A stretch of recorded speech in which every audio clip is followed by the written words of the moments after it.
Egunon Guztiori, buenos días a todas y a todos, gracias por estar en este canal y vamos a empezar una nueva aventura sobre lo que pasó en los puentes de Irún, sobre todo en el puente de la Avenida, con un canje con prisioneros soviéticos que se dio en octubre del 38. Bueno, sin más, entro en el tema.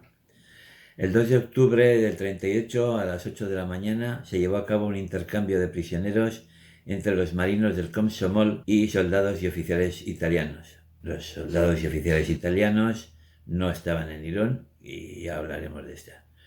Los soviéticos fueron entregados en el puente de la Avenida de Irún y Hendaya. Según el reportaje de Charles Rever, publicado en el vespertino Ce Soir, alrededor de 30 prisioneros soviéticos llegaron a Hendaya cercanas a las 13 horas. Este evento se desarrolló en medio de una multitud de espectadores, tened en cuenta que entonces los soviéticos, los rojos, eran el diablo, y un representante de la embajada soviética, que lo esperaban en el lugar. Los prisioneros pasaron la noche en un hotel de Hendaya y al día siguiente partieron para París. El 3 de octubre, sábado, llegaron a París a las 21:30, se alojaron en un hotel ubicado en la rue La Université, número 50, y posteriormente fueron repatriados. Por otro lado, los prisioneros italianos fueron liberados de la prisión de San Miguel de los Reyes en Valencia. Luego fueron trasladados en una embarcación británica hasta las líneas controladas por las fuerzas franquistas. El inicio de esta compleja situación se remonta a finales de diciembre del 36, cuando el barco soviético Komsomol, después de descargar suministros en el puerto de Valencia, se encontró con el crucero Canarias. Ante la imposibilidad de maniobrar y de escapar el buque soviético, porque tenía una velocidad muy limitada y era muy lento, el capitán soviético intentó cambiar el rumbo y ponerlo en dirección a Argel. Sin embargo, la tripulación del Komsomol, viendo cómo estaba el panorama, optó por abandonar el barco y rendirse a las autoridades franquistas. La situación posterior a la rendición del Komsomol generó incertidumbre y muchas preguntas que no tuvieron claras respuestas. Se sabe que el Komsomol se hundió, se hundió y lo hundieron, y que la tripulación soviética fue rescatada en el mar. Sin embargo, después del rescate fueron prácticamente secuestrados, ya que se mantuvo en secreto su paradero y no se permitió que se comunicaran con sus familiares aproximadamente año y medio, más o menos. Finalmente, gracias a la intervención de la embajada italiana en Moscú, se comenzó a esclarecer la situación. Se abrió un canal de comunicación que llevó al ministro de Comunicación, señor Giral, a iniciar unas gestiones para el rescate de la tripulación. Estas implicaron la colaboración entre las autoridades italianas, la Comisión Internacional de la Cruz Roja y la posterior conexión con las autoridades soviéticas.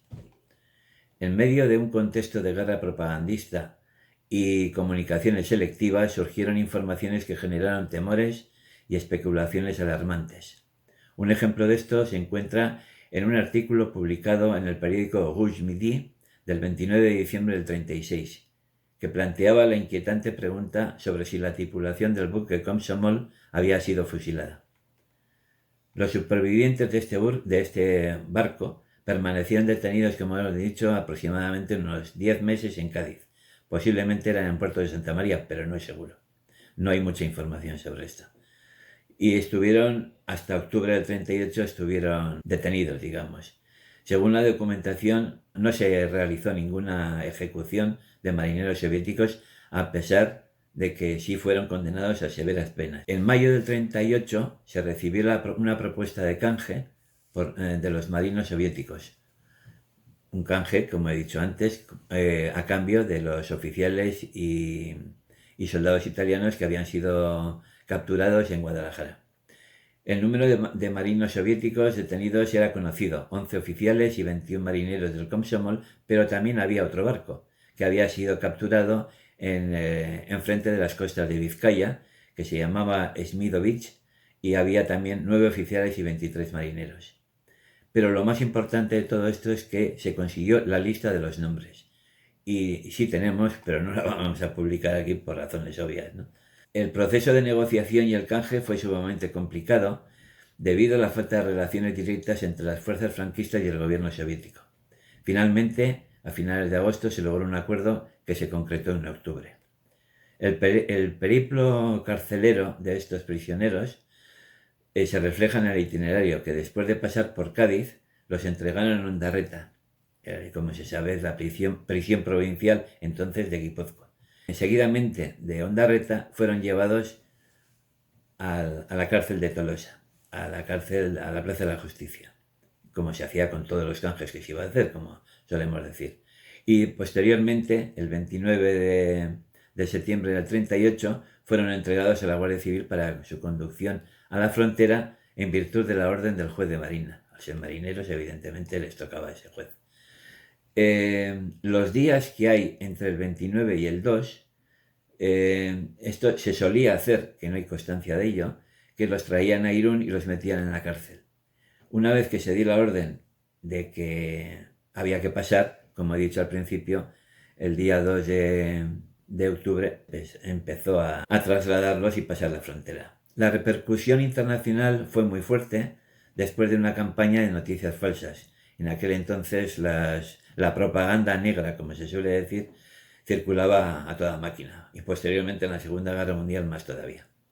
De ahí que en Francia tuvo un eco muy, muy grande y un gran desarrollo mediático. Y esto es más o menos lo que da de sí la noticia del canje de los prisioneros soviéticos, que como hemos leído y os lo he dicho, sí os puedo decir que tuvo una repercusión enorme, puesto que eran los rojos. Y esto pasaba, como se dice, pegaba mucho en la prensa de entonces. Y nada más, mi esker, arretagatik eta hurrengo arte.